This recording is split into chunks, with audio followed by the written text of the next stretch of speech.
როგორია საქართველოს ეკონომიკა 2025 წელს, როგორია ინფლაციის დონე და რა გავლენას ახდენს პოლიტიკური კრიზისი მიმდინარე ეკონომიკურ პროცესზე. მთავარი სტუმარია და აღნიშნულ თემაზე ეკონომისტი პაატა კლდიაშვილი. გპასუხობს საღამოშვიდობის ბატონო პაატა, ძალიან დიდი მადლობა. რომ მობრძანდით და ხართ ჩვენი გადაცემის სტუმარი. მადლობა თქვენ მოწვევისთვის. პირველი შეკითხვა გვექნება ესეთი, რა მდგომარეობა გვაქვს დღეს საქართველოში?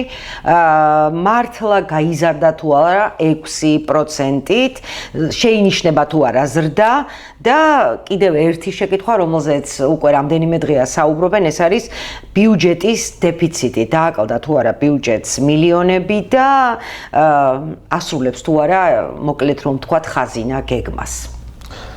კიდევ ერთხელ მოგესალმებით, მიმესალმებით თქვენს ტელემაყურებელს. კიდევ ერთხელ მადლობა მოწვევისთვის. მოგეხსენებათ, რომ ეკონომიკა კომპლექსური რამ არის და ბევრი ფაქტორისგან შედგება.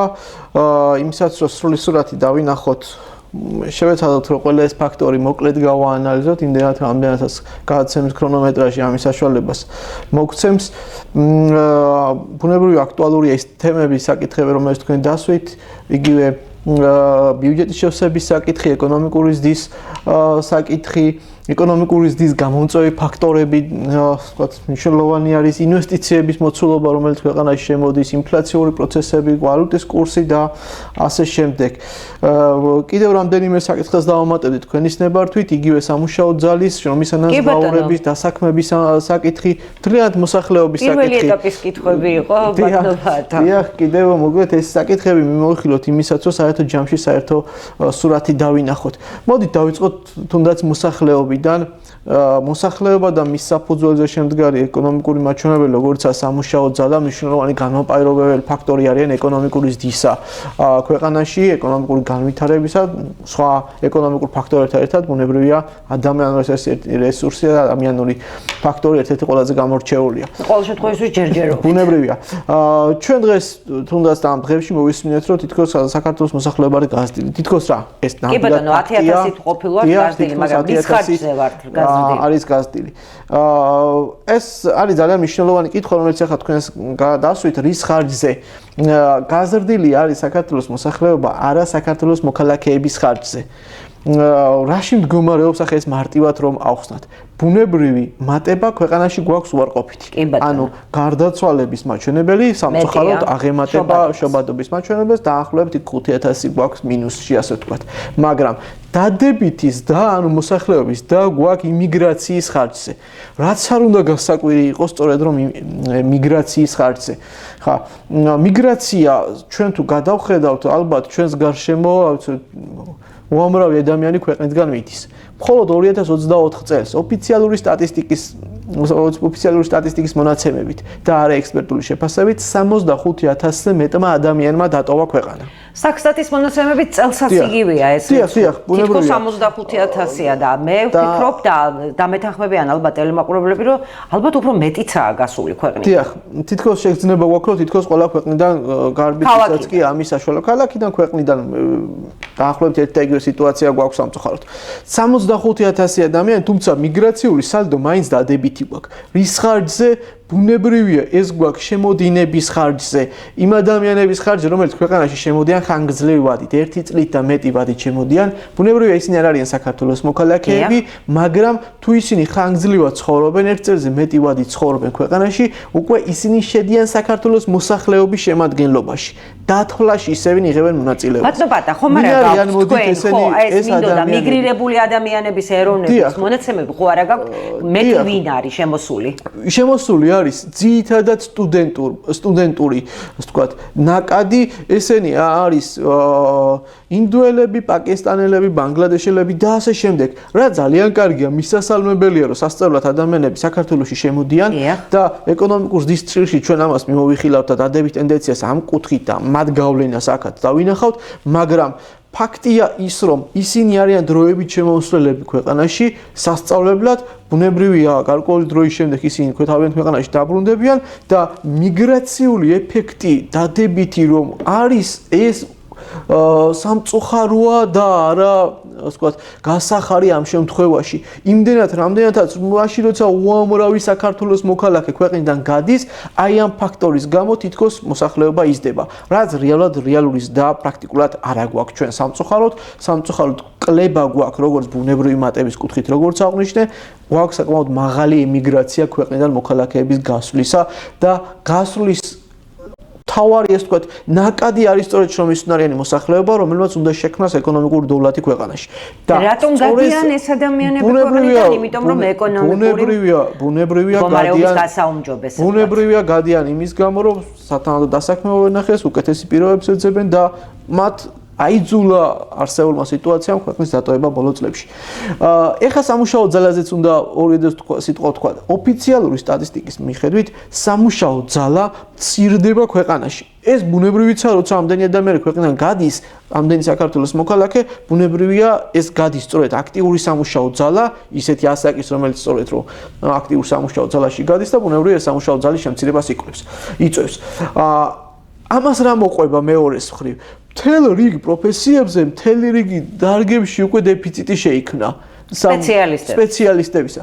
ამას მაგალითად აქტიურად საუბრობენ სამშენებლო დეველოპერ კომპანიები, რომელთაც აი ამბობენ, რომ უკანასკნელ პერიოდში მათ დაახლოებით 50 ზოგიერთ სპეციალობაზე 100%-ად კი გაუძვიდათ სამუშაო ძალა იმის გამო, რომ სპეციალისტები ფიზიკურად აღარ არის. და ამის მიზეზიც ხო არ არის ბატონო პატა ის, რომ ბოლო პერიოდში გაიზარდა სამშენებლო ბიზნესში დასაქმებულთა ხელფასების რაოდენობა. ბუნებრივია, სწორედ ამას ვამბობ, როგორც დეველოპერები აცხადებენ, დაახლოებით 50 ზოგიერთ შემთხვევაში 100%-ად გაიზარდა ცალკეულ პროფესიებზე ნაზღაურება იმის გამო, რომ ისინი ფიზიკურად პერსონალს ვერ შეუძლობენ, რომელსაც დაასაქმებენ.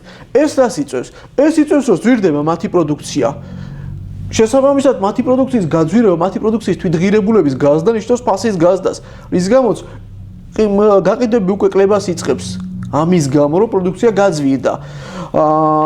მეორეს მხრივ ხა არ შეიძლება არ შევეხოთ ამ კუთხით რეგიონში არსებულ სიტუაციას. აბსოლუტურად იგივე ანალოგიური სიტუაცია გვაქვს რეგიონში და მათ შორის ქუთაისშიც. აი, მხოლოდ გასულ წელს, 2024 წელს, ხას უსვამ ოფიციალური სტატისტიკის მონაცემებით და არა ექსპერტული შეფასებით, დაახლოებით 4-5000 ადამიანი შემცირდა ქალაქის მოსახლეობა. და 125,000 დაახლოებით 125,000 ადამიანი ყავს ჩვენ ქალაქში დღეს ოფიციალური სტატისტიკით. თუმცა 3 წლის წინ 150,000. 10 წლის წინ 150,000-ზე მეტი იყო და 10 წლიან პერიოდში დაახლოებით 25,000 კაცით შემცირდა ქუთაისის მოსახლეობა და ეს ფაქტია. ეხლა აუცილებლად უნდა შევეხოთ ასევე ინვესტიციების საკითხს. ინვესტიციები სამუშაო ამ მომენტში თუ გაქვთ ინფორმაცია, რაიმე უცხოური ტიპის ინვესტიცია თუ შემოდის ქვეყანაში. მე შემიძლია გითხრათ ოფიციალური სტატისტიკა რა გვაქვს ამასთან მიმართებაში, რა მონაცემები გვაძლევს ოფიციალური სტატისტიკა. ცალსახად უნდა ვთქვათ, რომ ქვეყნის დონეზე პირდაპირ უცხოური ინვესტიციები არის შემცირებული. მაგალითად, 2024 წელს, წინა წელთან 2023 წელთან შედარებით, დაახლოებით 30%-ით არის შემცირებული პირდაპირ უცხოური ინვესტიციები. თავის მხრივ, 2023 წელს, 2022 წელთან შედარებით, ასევე 16%-ით არის შემცირებული. ერთი წელი კი არ გვაქვს რაღაც ჩავარდნა. ტენდენცია გვაქვს პირდაპირ უცხოური ინვესტიციების კლებისა. ის რომ ჩვენ ერთი ტიპის ინვესტიციებს, მაგალითად ევროპულ თუ ამერიკულ დასავლურ ინვესტიციებს მოდი განმაზოგადოთ ჩავანაცვლებთ აღმოსავლური, მაგალითად ჩინური ინვესტიციებით, პრაქტიკულად აპატიეთ გაგაწყვეტინოთ თუ ისმის რამე იმ ინვესტიციაზე, რომელსაც ქართული ოცნების მთავრობა გვპირდებოდა, რომ მალე მოხდებოდა ინვესტირება საქართველოში, 6 მილიარდზე იყო თუ არ ვცდები საუბარი. ბუნებრივია, მეც მსმენია ამის შესახებ, მაგრამ ერთია საუბარი და მეორეა ის სტატისტიკა, რომელიც გვაქვს ჩვენ სახეზე, ისევ საქართველოს სტატისტიკის ეროვნული სამსახურის მიერ გავრცელებული. ერთიც ეს ჩვენ კლების ტენდენცია, რაც ქვეყნის დონეზე დავინახეთ. რეგიონების დონეზე გვაქვს კიდევ უფრო მძიმე სიტუაცია. მე არ გულისხმობ ბუნებრივია თბილისის ან აჭარის რეგიონს. იცით, მაგალითად იმერეთი რო ავიღოთ, რა მდგომარეობა გვაქვს ინვესტიციების კუთხით, მაგალითად 2024 წელს ამდენჯერ არის შემცირებული 2013 წელთან შედარებით, 23 წელთან შედარებით 13 ჯერ შემცირდა დაახლოებით პირდაპირ უცხოური ინვესტიციები 2024 წელში იმერეთის რეგიონში წინა წელთან შედარებით, ანუ 2023 წელთან შედარებით. და დაახლოებით 4 მილიონზე დაახლოებით 4 მილიონი აშშ დოლარი შეადგინა ინვესტიციების მოცულობა დაახლოებით 13 ჯერ შემცირებული არის და ეს არის უკანასკნელი 10 წლის მანძილზე ყველაზე დაბალი ნიშნული თუ არ ჩავთვლით 2020 წელს როცა იქ სპეციფიკური პირობები იყო მოგეხსენებათ პანდემიური პერიოდი იყო და იქ პრაქტიკულად შეიძლება ვთქვათ რომ საერთო ტენდენციიდან ის პერიოდი ამოვარდნილი იყო უკანასკნელი 10 წლის მანძილზე ეს სამწუხაროდ არის ყველაზე დაბალი მაჩვენებელი. ეხლა არ შემიძლია არ შევეხო ასევე ეკონომიკური ზრდის საკითხსაც. და შემდეგ ასე ვთქვათ ეკონომიკური ზრდიდან ვისაუბროთ ასევე ბუნებრივი ბიუჯეტზე, ბიუჯეტის შევსებაზე, რომელიც პირდაპირ არის შეიძლება ვთქვათ მიბმული ეკონომიკური ზრდა იწვევს ბიუჯეტის შემოსავლების დასტაფირებას. ეკონომიკური ზრდა, რომელსაც მოსახლეობა უწოდებს ფურცელზე გაზრდილი ეკონომიკას, იმიტომ რომ მოსახლეობის ჯიბეზე, ფასებზე და ინფლაციასაც თუ ჩავთვლით, არაფრით არ ასახულა. დიახ, მოდით ახლა ვნახოთ 2024 წელს ჩვენ წინასწარი მონაცემებით, ასევე სტატის ოფიციალური მონაცემებით 9.14% ქონდა ეკონომიკური ზრდა. რაც ერთი შეხედვით ძალიან საკმაოდ ისეთი ნორმალური მაჩვენებელი გახლავთ. მაგრამ ეხლა მოდი ამ ვთქვათ ჩავეძიოთ თუ რა დარგების მიხედვით ქონდა ზრდა. 3 დარგი იყო, რომელშიც ყველაზე მაღალი ეკონომიკური ზრდა ქონდა. ეს იყო ერთი ინფორმაცია და კომუნიკაცია. ეხლა ინფორმაცია და კომუნიკაციაში გადის პატივცემულო ტელემაყურებლებო, აი IT საქმიანობები მათ შორის. თქვენ მოგეხსენებათ, რომ რუსეთ-უკრაინის ომმა და რუსეთის შეჭრამით გამოიწვია IT სპეციალისტების დიდი ნაკადი შემოდინება ქვეყანაში, გარკვეული მიზეზებიდან გამომდა, მკვეთრის და ყველაზე მაღალი და 1.3% სწორედ ამ დარგზე მოდის. ანუ ესენი არიან უცხოელი პირები, რომლებიც უბრალოდ ქვეყანაში გადმოვიდნენ საცხოვრებლად, გარკვეული გარემოებებისა და გამო ასრულებენ აქედან სამუშაოს და ბუნებრივია მათი მიღებული შემოსავალი ქვეყნის ეკონომიკურ ზრდაზე აისახება. ეს ერთი ფაქტორი. მეორე ფაქტორი გვაქვს განათლების ზრდა. განათლების სექტორში ზრდა. მას რა იწვევს? მას დიდწილად იწვევს ერთის მხრივ უცხოური სტუდენტების შემოდინება, რა ძალიან კარგია და მისასალმებელია, უნდა აღვნიშნოთ და მეორე მხრივ თავის მხრივ სექტორში ანაზღაურებების და რასაც ბოლო წელს ქონდა ადგილი თქვენ მოგეხსენებათ როგორც საშუალო სკოლებში ასევე ცალკეულ შემთხვევაში სკოლამდელ წესებულებებში და ამან ეს დარგში და გამოიწვია. მესამე ადგილზე არის სახელმწიფო მმართველობა. ეკონომიკურ ზრდაში ხვედრითი წილის მიხედვით მესამე ადგილზე არის სახელმწიფო მმართველობა. ზრდა რამ გამოიწვია? სასწავლო სექტორში ხელფასების ზრდა. აი ეს გახლავთ ეკონომიკური ზრდის მთავარი განმაპირობებელი. ყველაზე უფრო ვთქვათ 3 ყველაზე მაღალი ეკონომიკური ზრდის მქონე დარგი ქვეყანაში.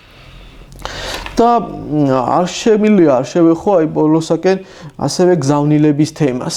კი ბატონო, მე მინდოდა თქვენთვის მეკითხა, იმიტომ რომ როგორც გავრცელდა ინფორმაცია გზავნილების რაოდენობა იკლო განსაკუთრებით რუსეთიდან, საკმაოდ დიდი წილი იყო რუსეთიდან ფულადი გზავნილებისა საქართველოში, მაგრამ როგორც ამბობენ, მოიკლო ძალიან. დიახ, მოიკლო და ეს ბუნებრივია.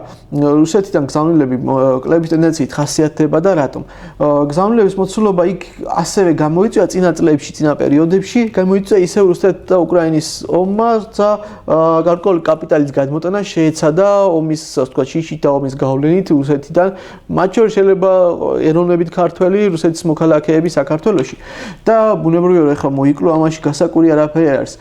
გზავნილების შემცირება ჰქონდა სახეზე. მაინც გზავნილები ერთ-ერთ მთავარ გამაძლიერებლად საქართველოს ეკონომიკის. ბუნებრივია, გზავნილები რჩება ერთ-ერთ მნიშვნელოვან ფაქტორად, რომელიც ჩვენ ქვეყანაში განაპირობებს მნიშვნელოვანად ადგილობრივი მოსახლეობის ცხოვრების პირობებს. თუ არ ვცდები ბატონობა და მილიარდებზეა საუბარი. დიახ, საკმაოდ დიდ მოცულობის გზავნილებზეა, მაგალითად, მიმდინარე წლის მარტის თვეში ჩვენ საუბარი გვაქვს დაახლოებით თითქმის 300 მილიონამდე 291 მილიონ აშშ დოლარზე მეტ გზავნილებზე, რომელიც მხოლოდ მარტის თვეში ან დაახლოებით 300 მილიონ დოლარამდე გზავნილი შემოვიდა ქვეყანაში და ეს არის ძალიან დიდი, ასე ვთქვათ, ფაქტორი ზოგადად ქვეყანაში ეკონომიკური და სოციალური მდგომარეობის განმაპირობებელი. ეხლა რაც შეეხება დინამიკას, მარტის თვეში ჩვენ გვაქვს დაახლოებით 3%-იანი ზრდა წინა წლის მარტის თვესთან შედარებით, მაგრამ იგივე იანვრის, თებერვლის თვეში გქონდა კლების ტენდენციები.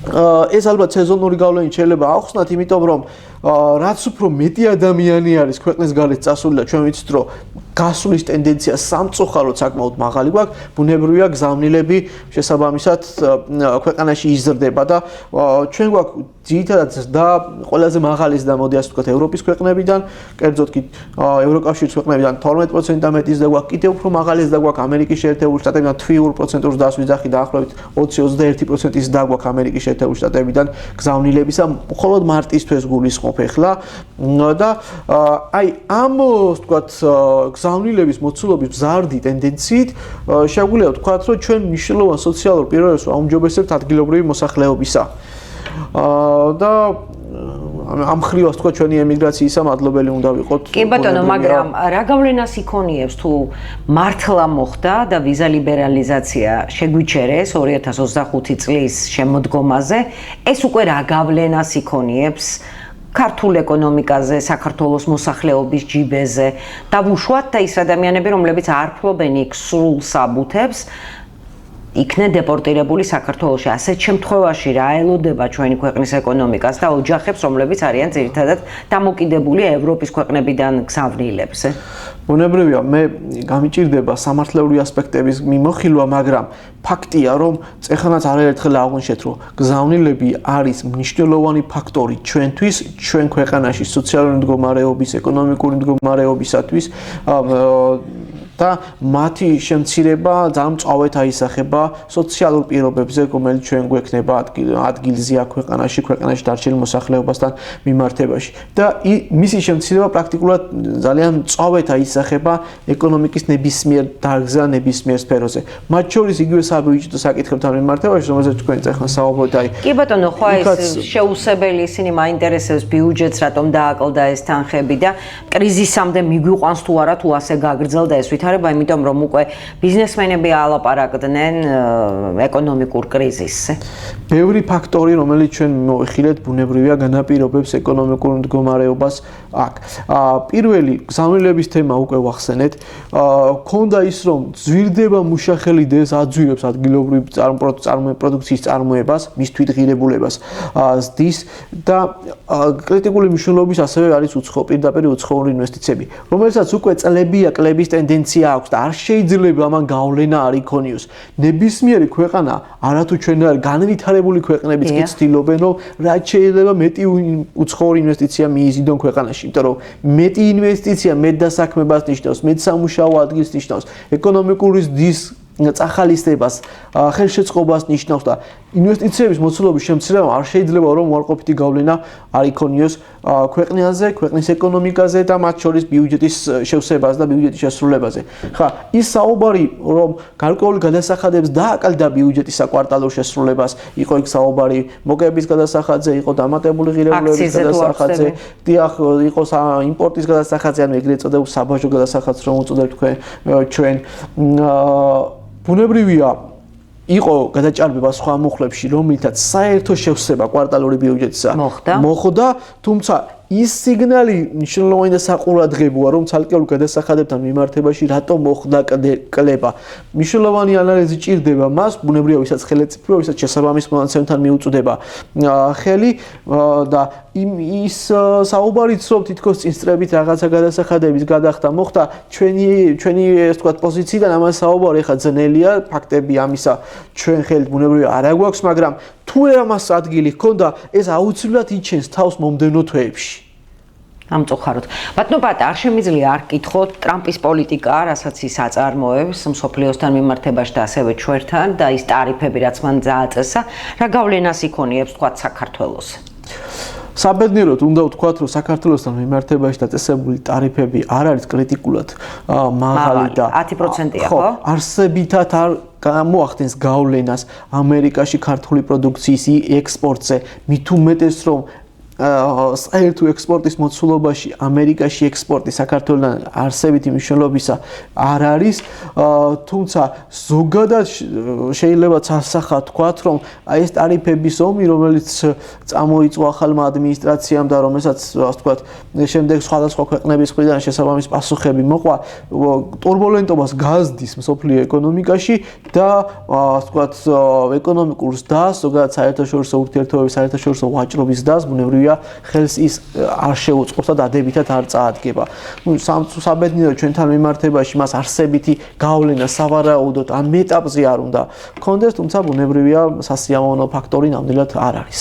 კიდევ ერთი შეკითხვა და დაგემშვიდობებით, თქვენ პირადად რამდენათა გაქვთ თქვათ იმის მოლოდინი, რომ უახლოეს თვეებში გაუარესდება ეკონომიკური მდგომარეობა საქართველოში თუ არა გაქვთ ეს მოლოდინი? იცით რა, ეს მოლოდინი შეიძლება ჩვენ ასე ვთქვათ დავამყაროთ იმ ეკონომიკურ ფაქტორებზე, იმ მდიდარ ეკონომიკურ მოვლენებზე, რომელიც სახეზე გვაქვს. თუ სასახად შემიძლია გითხრათ, რომ თუ პირდაპირ უცხოური ინვესტიციების კლება შემცირდება ქვეყანაში, თუ შრომის უნარიანი მოსახლეობის მოცულობა შემცირდება და კიდევ უფრო მეტი გავიდა უცხოეთში, დეფიციტი სამუშაო ძალისა ქვეყანაში გაიზრდება, ეს დადებითად ეკონომიკურ მდგომარეობაზე ქვეყნისა არ აისახება. აუცილებლად აქ უნდა ვახსნოთ ასევე პოლიტიკური სტაბილურობის ფაქტორი ქვეყანაში. თუ პოლიტიკური სტაბილურობა ქვეყანაში არ იქნა მიღწეული, არ იქნა უზრუნველყოფილი, პოლიტიკური კრიზისიც იქონიებს გავლენას. ბუნებრივია პოლიტიკური კრიზისი ერთ-ერთი მწვავე გავლენის მომხდარი არის ეკონომიკურ მდგომარეობაზე და ესეც ბუნებრივია გავლენის, ასე ვთქვათ, მნიშვნელოვანი გავლენის ფაქტორი იქნება. ამიტომ აი დიდი მნიშვნელობა აქვს, როგორ დალაგდება ეს ფაქტორები და კიდევ სხვა ეკონომიკური მდგომარეობის გამსაზღვრელი ფაქტორები, რომელზეც ჩვენ წეხან ვისაუბრეთ, იქიდან გამომდინარე ჩვენ შეგვიძლია ვთქვათ, ეკონომიკურ მდგომარეობას აიწავა ქვეყანაში დადებითისკენ თუ პირიქით თუ არ ყოფილისკენ. ინფლაციაზე მინდოდა მეკითხა და ვერ გკითხეთ, თუ შეიძლება ვისარგებლებ შემთხვევით და ინფლაციასთან დაკავშირებით მაინტერესებს თქვენი აზრი. ამ ასე ვთქვათ, უკანასკნელ პერიოდში შეიძლება ვთქვათ, რომ ინფლაციური პროცესები კრიტიკულად მნიშვნელოვანი ქვეყნისათვის არ არის, მიუხედავად იმისა, რომ ჩვენ გვაქვს ცალკეულ მიმართულებებზე ფასების და საერთო ჯამში ინფლაციური პროცესების, ინფლაციის დონე ქვეყანაში არ არის კრიტიკული მნიშვნელობისა, საბედნიეროდ და შესაბამისად ეს დადებითად აისახება ქვეყნის, ასე ვთქვათ, ეკონომიკაზე. ვალუტის კურსთან მიმართებაშიც უნდა ვთქვათ, რომ ბოლო პერიოდში სტაბილიზაციისკენ შეიძლება ვთქვათ, რომ მიდის. ეროვნული ბანკმაც რეზერვების შევსებას დაიწყო მარტის თვეში. თქვენ მოგეხსენებათ, რომ გასულ წელს მას საკმაოდ დიდი რეზერვები გახარჯა, მოდი ასე ვთქვათ. იანვარ-თებერვალში რეზერვებთან მიმართებაში არაფერი შეცვლა, მარტის თვეში მან დაახლოებით 100 მილიონზე ცოტა მეტი რეზერვი შეავსო. ესეც დადებითი. თუმცა საგარეო ვალი ვერ გადავიხადეთ ბოლომდე, ხო ესე? ხო, თუმცა ესეც დადებითი მომენტია, რა თქმა უნდა, თუმცა მხოლოდ ერთი ფაქტორი არსებითად ეკონომიკურ მდგომარეობას ვერ განაპირობებს და სხვა ის ფაქტორებიც უნდა გავითვალისწინოთ, რომელზეც ჩვენ ქვემოთ გქონდა საუბარი. ძალიან დიდი მადლობა. წარმატებებს გისურვებთ და იმედი ვიქონიოთ, რომ ეკონომიკური კრიზისის წინაშე არ აღმოჩნდება ჩვენი ისედაც დუხჭირ სიტუაციაში მყოფი მოსახლეობის უმრავლესობა. მადლობა რომ გვიყურეთ, ჩვენი სტუმარი გახლდათ ეკონომისტი პაატა კლდიაშვილი. ჩვენ ერთმანეთს შევხვდებით ორშაბათს 20 საათსა და 30 წუთზე. თქვენ კი საშუალება გაქვთ ნახოთ, როგორ ვითარდებოდა დღეს მოვლენები მსოფლიოში და რა თქმა უნდა ამინდის პროგნოზი. ბედნიერ შაბათ კვირას გისურვებთ.